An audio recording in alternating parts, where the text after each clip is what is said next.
Nos reunimos esta noche junto al pesebre para contemplar la Navidad a la luz del inicio del año jubilar de la esperanza. Cristo Jesús, esperanza nuestra, dice San Pablo en el inicio de la carta, la primera carta a Timoteo. Y es un poco el resumen de todo lo que vamos a contemplar este año. Nuestra esperanza eres tú, Señor. Cristo Jesús, esperanza nuestra.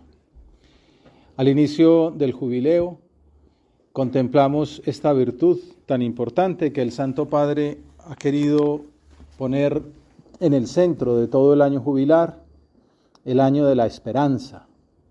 Una virtud que en el Antiguo Testamento remite a las promesas divinas, sobre todo la gran promesa del Mesías.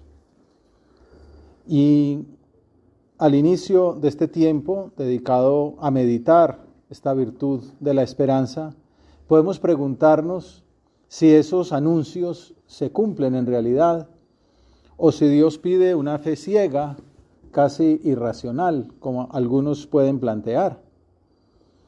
El cardenal Ratzinger, luego Benedicto XVI, en sus predicaciones sobre la esperanza, tiene un libro que es un curso de retiro en el que menciona esta virtud, inspirado en Piper, en ese famoso libro sobre las virtudes fundamentales. Habla de unas esperanzas humanas, intrahistóricas, que reduce a la palabra optimismo que a veces llama optimismo ideológico, optimismo utópico, podríamos decirle también. Esto lo hace por ahí en los años 80, y luego también algo parecido escribe en la encíclica Spe Salvi, la encíclica que escribió sobre esta virtud y que nos servirá mucho este año para ahondar junto con la bula Spes non confundi del Papa Francisco. Se habla de esos dos tipos de esperanza que nos viene a nosotros ahora en este comienzo de nuestra meditación. El optimismo utópico o ideológico o autorrealizado, como se le puede decir al pensamiento dominante en la sociedad en la que vivimos. Y por otra parte, la esperanza cristiana, como podemos ver a partir de la historia del nacimiento de Jesús, de acuerdo con el Evangelio de San Lucas, que consideramos en la misa de hoy. Que comienza San Lucas, como buen historiador, mencionando el censo.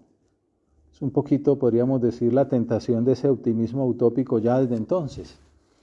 Dice el evangelista: sucedió en aquellos días que salió un decreto del emperador Augusto, ordenando que se empadronase todo el imperio. Este primer empadronamiento se hizo siendo Cirino gobernador de Siria, y todos iban a empadronarse, cada cual a su ciudad.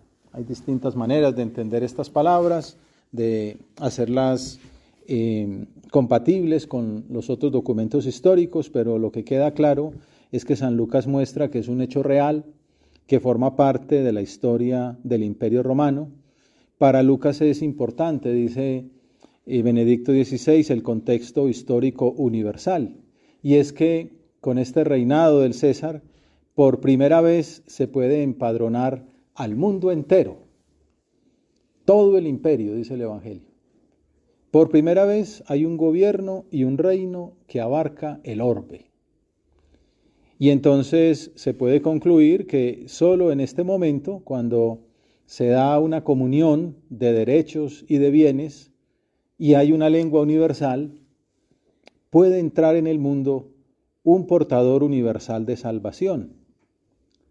Es en efecto la plenitud de los tiempos. Hay que tener en cuenta que el emperador había sido nombrado por el Senado como adorable, lo que significa Augusto, y también como Salvador. Por eso se le consideraba Dios, que había traído al mundo sobre todo el gran don de la paz.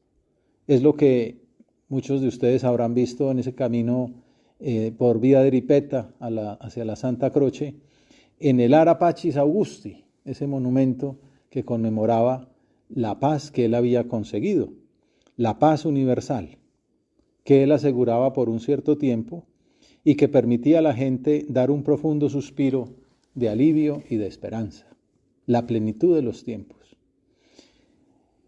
Uno podría interpretar que esa, dijéramos, actitud que en otros momentos Dios considera soberbia de un emperador, un gobernante que quiere medir su población, su poderío, su autonomía, su suficiencia, es de alguna manera también la misma tentación del mundo contemporáneo, esa tentación que llamamos del optimismo humano, de la utopía terrenal, de la esperanza intrahistórica. Ya mencionamos ese retiro en el que Ratzinger hablaba de este optimismo entendido como sustituto de la esperanza cristiana, relación con ese teólogo Bloch de la teología política, del principio esperanza, un optimismo ideológico, fruto de la fe en las ideologías modernas. El siglo XX pues habla por un lado del liberalismo y después del marxismo, que siguen siendo escuelas políticas pues muy permanentes, muy vigentes en distintos sitios. Ahora también, en otro momento hablaba de lo que se llama el nuevo orden mundial, el mundo en el que estamos. También todas estas guerras que podemos ver actualmente son de alguna manera frutos de esas semillas que sembraron en el siglo pasado. Como en tiempos romanos, se trata de una secularización de la esperanza cristiana. Todo esto se remonta al pecado original, ¿no? Podemos concluir. Un paso del Dios trascendente al Dios historia, del Dios que es logos, verbo, a la irracionalidad atea. Es el mundo en el que estamos. La finalidad del optimismo es la utopía de la sociedad perfecta, el mito del progreso, tantas maneras de decirlo, el éxito de nuestro poder hacer, la lógica de la historia, la dinámica del progreso. Distinto de lo que consideramos en el pesebre, que es, como ha salido en estos días aquí en alguna clase, esa paradoja cristiana. Frente a todos esos poderes humanos, al poder de las armas, al poder del dinero, al poder de las ilusiones políticas, Dios ofrece un niño en un pesebre. El fin de la esperanza cristiana es el reino de Dios, el plan de la encarnación, que es un don del amor. Por eso podemos decir con algún exégeta que Lucas hace historia, pero también al mismo tiempo hace teología. Este pasaje evangélico, dice Bobón, es solo el comienzo de toda una historia, pero aquí está incoada su idea central. Lucas es muy buen narrador, siempre se dice que cuando uno va a escribir algo, pues tiene que decir al principio, en núcleo, todo lo que va a mencionar, ¿no? En el cine se dice que si va a morir suicidado, en la primera escena tiene que salir la pistola. Bueno, pues aquí también, en el principio, ya Lucas está mostrando su idea central, y es que en Jesús se llega al culmen del programa salvador de Dios. Lo que veremos al final, Jesús muerto y resucitado, lo vemos incoado aquí, encarnado en un pesebre. El emperador es el símbolo de las esperanzas humanas, políticas, intrahistóricas, pero también era la manifestación de una esperanza mesiánica presente en las religiones de esa época. Siempre me viene a la memoria esa novela de Vintila Oria, Dios ha nacido en el exilio, que menciona esa esperanza o que se alaba en esas épocas de la posibilidad de un Mesías. En ese contexto, la Navidad nos muestra dónde está la verdadera esperanza, en ese Dios que se hace niño para salvarnos, como seguimos viendo en el Evangelio de Lucas. Comenzábamos con la convocatoria del censo y continúa San Lucas diciendo: también José, por ser de la casa y familia de David, subió desde la ciudad de Nazaret en Galilea, al norte, hasta la ciudad de David, que se llama Belén en Judea, al sur, para empadronarse con su esposa María, que estaba encinta. Algunos dicen que quizás tenía una propiedad en Belén y por eso tenía que ir hacia allá. Lo importante es que el Señor se sirve de esas vicisitudes humanas, de la humillación que supone para un judío una raza que es el pueblo elegido, tenerse que someter a esos caprichos de un emperador pagano que se considera Dios, en contra del único verdadero Dios, que es el Dios de los judíos, tener que recorrer grandes distancias para cumplir una arbitrariedad. Y nos sirve también para nosotros, para nuestra vida cristiana, ver que desde el principio el Señor quiso tomar el camino de la cruz, que el camino del cristianismo pasa por la cruz. El pesebre es la primera cruz, por eso también se representa a veces ese niño con los brazos en cruz, incluso revestido con pañales como si fuera un sumo sacerdote. En los iconos a veces se le representa así. Y dice Ratzinger que el decreto de Augusto para registrar físicamente a todos los ciudadanos lleva a José, junto con su esposa María, a Belén. Y de esa manera se cumple la profecía de Miqueas. Nos acordamos en la Epifanía, cuando vienen los Reyes Magos a preguntar a Herodes dónde nace el Mesías, el rey de los judíos, para adorarle, que él pone a los exégetas, a los sabios, a dar ideas, y ellos dicen, no, pues Miqueas lo dice muy claro, en Belén. En Belén, Miqueas 5, el pastor de Israel habría de nacer en aquella ciudad. Sin saberlo, este emperador, con su arbitrariedad, está contribuyendo a cumplir la promesa. La historia del Imperio Romano y la historia de la salvación, que están iniciadas por Dios con Israel, se compenetran. Dios, que es el Dios de Israel y de todos los pueblos, se demuestra como el verdadero guía de toda la historia, pero lo hace a través del sufrimiento, a través de la humillación, a través del dolor, de la cruz. Y es lo que nos decía el Padre en el mensaje de esta Navidad pasada, el mensaje de hace 15 días. Cuando nos mencionaba que a veces en la vida nos toca pasar por momentos complicados, sabemos que él mismo está en esa situación con las dificultades jurídicas a las que se enfrenta. Pero siempre podemos dirigir nuestra mirada a Jesús niño para confiarle nuestras inquietudes y nuestros deseos. Estamos mirando ese pesebre, Jesús recién nacido, estamos haciendo nuestra oración personal, hablando con Dios, contemplando este evangelio que nos presenta estas situaciones tan llamativas, que generan esos interrogantes de por qué Dios permite tanto sufrimiento para cumplir su misión salvadora.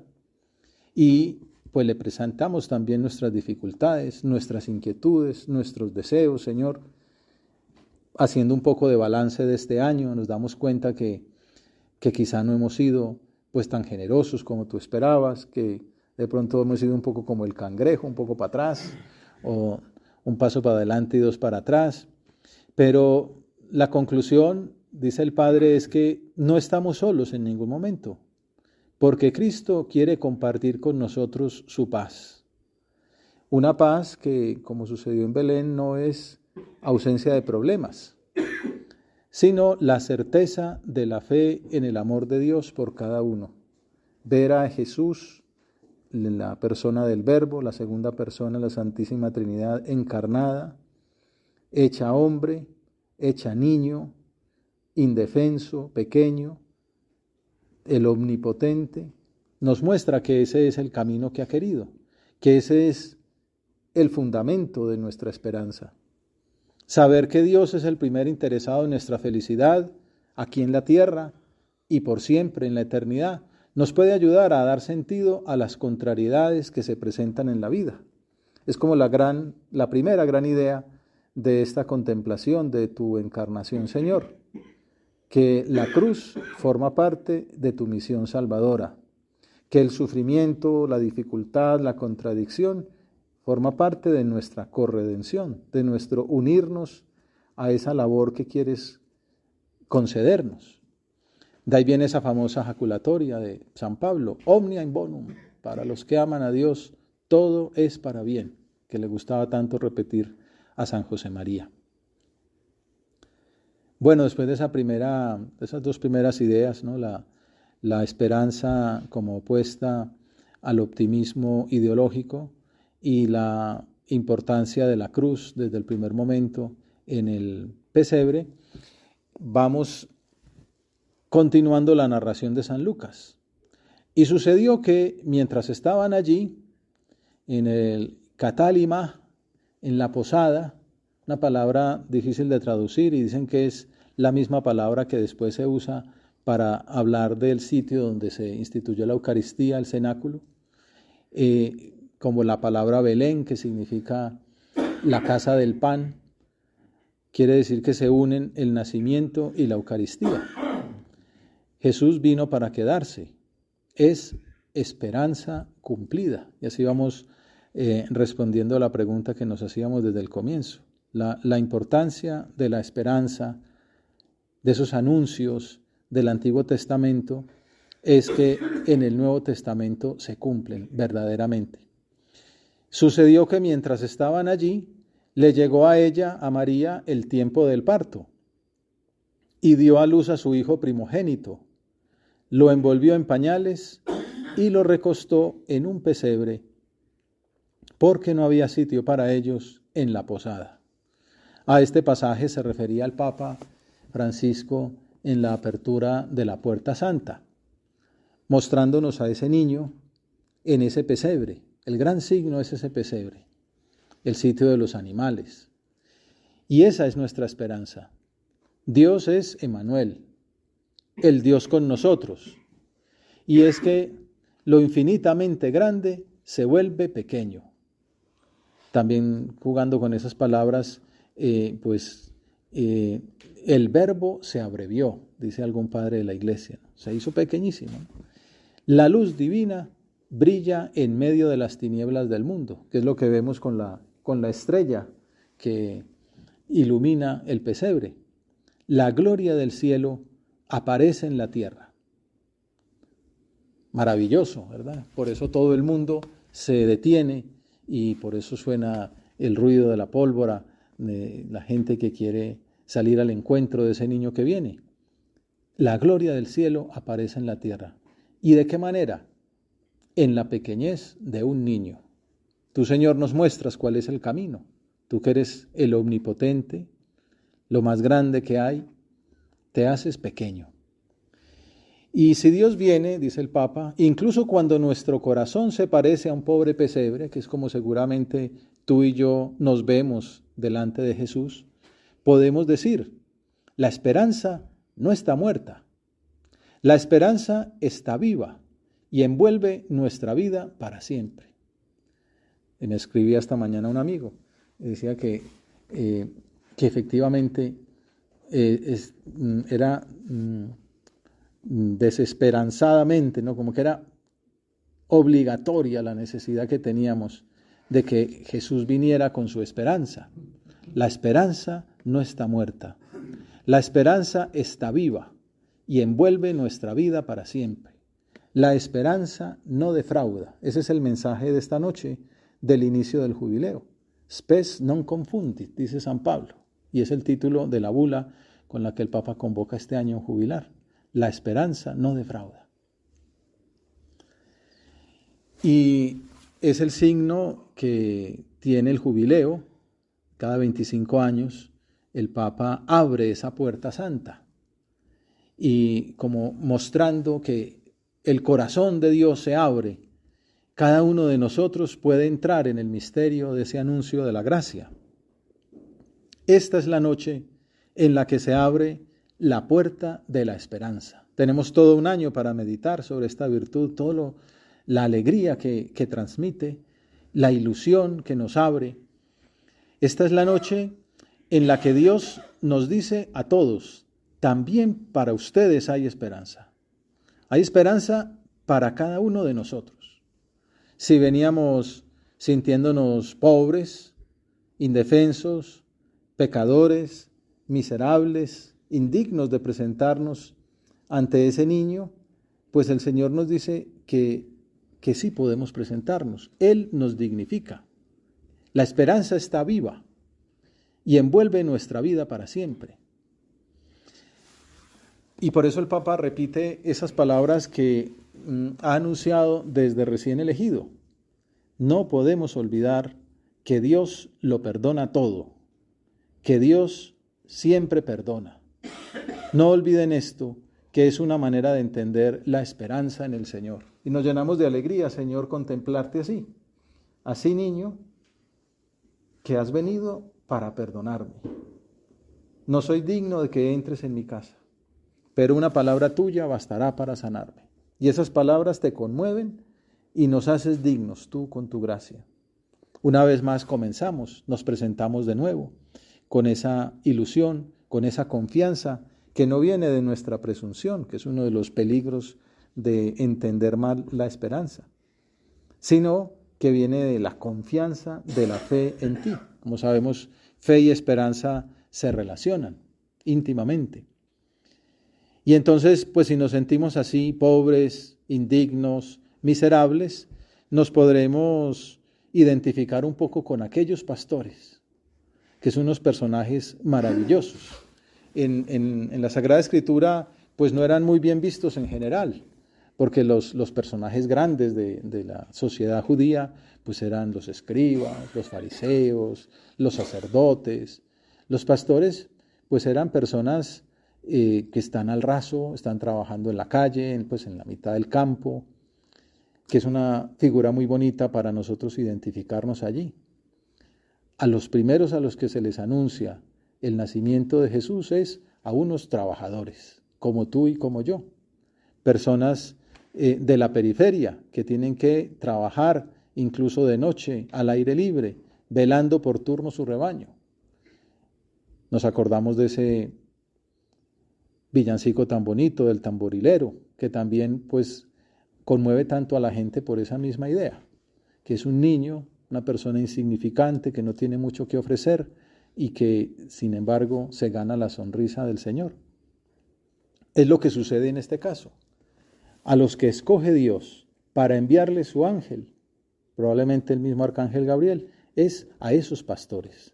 De repente un ángel del Señor se les presentó. La gloria del Señor los envolvió de claridad y se llenaron de gran temor. Todo esto nos recuerda lo que hemos ido considerando en estos días, la aparición del arcángel a Zacarías, la aparición del arcángel a María, la gloria, el esplendor de Dios que genera el temor, pero que inmediatamente pues también se aclama con aquel no tengan miedo, no temáis, les dice el ángel, como le dijo a María. Les anuncio, y este es el anuncio de la Navidad, este es el anuncio que la Iglesia hace al mundo universal y que nosotros escuchamos esta noche en este rato de oración. Les anuncio una buena noticia que será de gran alegría para todo el pueblo. Gaudium magnum Deo vobis, ¿no? Las palabras que se utilizan también para anunciar la elección del sumo pontífice. Aquí se anuncia por parte del ángel, hoy en la ciudad de David, de acuerdo con lo que había hecho Miqueas, os ha nacido un Salvador. El verdadero Salvador, no ese Salvador de Roma, que era un pobre hombre. El verdadero Salvador, Dios. El Mesías, el ungido. Son tres palabras muy importantes que utiliza San Lucas para identificar a ese niño. Verdadero Salvador, Soter, no como el emperador. Mesías, el Cristo, el ungido, y Kyrios, el Señor. Hoy en la ciudad de David os ha nacido un Salvador, el Mesías, el Señor. Y uno diría, bueno, pero ¿cuál es la señal de algo tan grande? Esperado por siglos, en distintas partes del mundo, anunciado en distintas tradiciones, esperado por todos los hombres. ¿Dónde está aquello grande? Bueno, podría decir, bueno, ¿qué te parece nada más y nada menos que el esplendor de los ángeles? Pues no, la gran señal es, encontrarán un niño envuelto en pañales y acostado en un pesebre. Esa es la gran señal, la pobreza, la humildad, el abajamiento, la humillación. Y después de dar esa gran señal, el signo es el pesebre. Dios se ha hecho hombre, pero no solo hombre, sino niño, niño pobre, niño contado entre los animales. Ahí es donde viene la famosa tradición que viene de Isaías, ¿no? Del buey y la mula. Una vez contada esa señal, en torno al ángel aparece una legión del ejército celestial, centenares de ángeles, que alababan a Dios diciendo: gloria a Dios en el cielo, y en la tierra paz a los hombres de buena voluntad. Un anuncio que siempre es actual, un anuncio que siempre hace falta. Este año como que lo palpáramos más especialmente. Sabemos donde hay tantas guerras, que el Papa dice que es una tercera guerra mundial en pedacitos. Pues hoy lo cantaremos con todo el esplendor posible que permitan nuestras pobres voces en la misa, ¿no? Gloria in excelsis Deo, gloria a Dios en el cielo, y en la tierra paz a los hombres de buena voluntad. La paz que acompaña a la gloria es la característica de la alianza que Dios ofrece a su pueblo. La paz es un don, pero también es una misión. Y ahí viene, pues, como la llamada de este día. Hemos de ser sembradores de paz y de alegría, como consideramos en estos días, de caridad, de paz, de amor. Y por eso el Papa nos dice que estamos llamados a partir con el asombro de los pastores de Belén, que el Evangelio dice cómo reaccionan con mucha docilidad. Habiendo recibido el anuncio del ángel, fueron sin demora, así como María fue también inmediatamente a Incarín a visitar a su prima cuando sabe que está necesitándola. Así salen los ángeles a obedecer el anuncio del ángel. Esa es la indicación para redescubrir la esperanza perdida, renovarla en nosotros, sembrarla en las desolaciones de nuestro tiempo y de nuestro mundo, sin demora. Seguramente lo hemos hecho hoy, hemos enviado muchos saludos de mensajes de Navidad a muchas personas. Hay muchas desolaciones en este tiempo. Pensemos en las guerras, en los niños ametrallados, en las bombas, en escuelas y hospitales. No te demores, dice el Papa, no disminuyas el ritmo, pero déjate atraer por las buenas noticias. Vayamos a ver a ese Señor que nació por nosotros con el corazón ligero y alerta, dispuestos al encuentro para traducir la esperanza en las situaciones de nuestra vida. Y esta es nuestra tarea, traducir la esperanza en las diferentes situaciones de la vida. Tarea que nos dura un año, como coger impulso. Y se lo pedimos al Señor que nos ilumine cómo convertirnos nosotros en personas, en traductores, ¿no? Traductores de esperanza. Porque la esperanza cristiana no es un final feliz que hay que esperar pasivamente. O como decíamos al principio, que se considera fruto de nuestro obrar, de nuestra ideología, de nuestro progreso, de nuestra actuación. No es el final feliz de una película. La esperanza cristiana no es el optimismo humano, es la esperanza en que Dios cumple lo prometido. La promesa del Señor para ser acogidos aquí, ahora, en esta tierra que sufre y gime. Entonces es una invitación a ponernos las pilas, para decirlo en términos coloquiales, a no detenernos, a que no nos arrastremos a los hábitos, que no nos detengamos en la mediocridad y en la pereza. Nos pide, como diría San Agustín, que nos indignemos ante las cosas que están mal y tengamos el coraje de cambiarlas, en primer lugar en nosotros mismos. Por eso hoy es un día de conversión. La esperanza es salir al encuentro de ese Dios que se nos da, que se nos entrega, acoger su llamada y proponernos cambiar. Como los pastores, salir al encuentro, ir, obedecer y convertirnos en mensajeros de este gran anuncio que trae Dios, la Iglesia, para el mundo de hoy, para este año que comienza. Nos pide que nos convirtamos en peregrinos en busca de la verdad, soñadores que nunca se cansan, mujeres y hombres que se dejan perturbar por el sueño de Dios. El Papa lo decía en Panamá, en la JMJ, cuando hablaba de la Virgen, y decía que la Virgen había cumplido el sueño de Dios. Dios tenía un sueño para cada uno de nosotros, un diseño, un designio, una vocación, una llamada.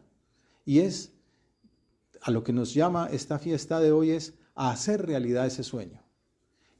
Con nuestra miseria, con nuestra indignidad, pero a acoger esa gracia que el Señor nos trae, a decidirnos a cambiar una vez más, un nunchepi definitivo. Vuelvo a empezar, Señor, con tu ayuda, con tu gracia. Dejarnos perturbar por el sueño de Dios, que es el sueño de un mundo nuevo, donde reine la paz y la justicia. Pero bueno, se nos acaba el tiempo y pues ya algo más podremos decir en la homilía, pero pensemos en José, pensemos en María, que fueron esos primeros que acogieron el sueño de Dios, que dijeron, fiat, hágase en mí según tu palabra, ante esa perspectiva que Dios les abría, un horizonte sobrenatural, comprometedor, exigente, que incluía la cruz. Y les pedimos a ellos que nos alcancen del Señor esa gracia, ¿no? El jubileo se abre para que a todos se les dé la esperanza del Evangelio, del amor, del perdón. Y entonces hemos visto que la pregunta inicial sobre si esas promesas del Antiguo Testamento se cumplían o eran fe ciega, pues tienen la respuesta en Jesús. Las promesas del Antiguo Testamento se cumplen en el nacimiento de Cristo, que es nuestra esperanza. Hermano, en esta noche es para ti, Cristo, que se abre la puerta santa del corazón de Dios. Jesús, Emmanuel, Dios con nosotros, para ti, para mí, para nosotros. Y sabes, con Él florece la alegría, con Él cambia la vida, con Él la esperanza no defrauda.